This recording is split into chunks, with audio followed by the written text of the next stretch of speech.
আজ গোটা দেশে প্রথম পর্বের নির্বাচন, বিশ্বের সবচেয়ে বড় গণতান্ত্রিক দেশের গণতন্ত্রের সবচেয়ে বড় মহোৎসব। আর এই গণতন্ত্রের উৎসবে যখন গোটা দেশ মেতে উঠেছে, তারই সঙ্গে সঙ্গে ত্রিপুরায়ও একটি আসন তথা পশ্চিম ত্রিপুরা আসনের জন্য আজ প্রথম দফায় ভোট গ্রহণ চলছে।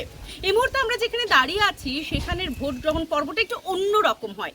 আমরা দাঁড়িয়ে রয়েছি ত্রিপুরা বাংলাদেশের যেই বর্ডার রয়েছে, যে ফেন্সিং কাঁটাতার রয়েছে, সেখানে ভোটদানটা একটু অন্যরকম।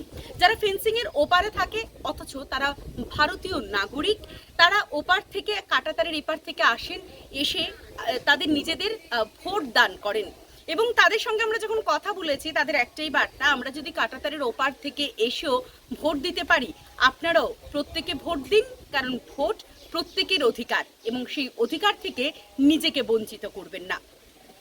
আপনারা যে একটু অন্যরকম ভাবে ভোট দেন, কাঁটাতারের ওই পার থেকে এসে ভোট দেন, কেমন লাগে বিষয়টা? ভালো লাগে, ভালো লাগবে না কেন? ভোট দেওয়া একটা যার যার অধিকার, ভোট দেওয়া ভালো।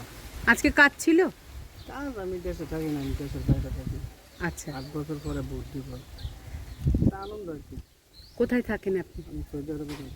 তো এই সৌদি আরব থেকে এসে 8 বছর পরে ভোট দিচ্ছেন? ছুটিতে আসছি আর কি। আচ্ছা, তো এই যে এসে ভোটটা দিচ্ছেন, সেটা কেমন? এটা ভালো একটা আনন্দ, ঈদের মতন।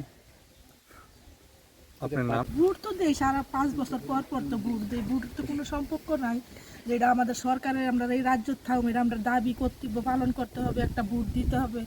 এটার জন্য আমার কোনো ইয়া নাই। আমরা চাই দেশ সুখে থাকুক, শান্তি থাকুক, আমাদের ছেলে মেয়ে বাড়ে যাক, কাজকর্ম করুক, দেশে যাতে কোনো হাঙ্গামা না হয়, দেশ শান্তি, আমরা শান্তি।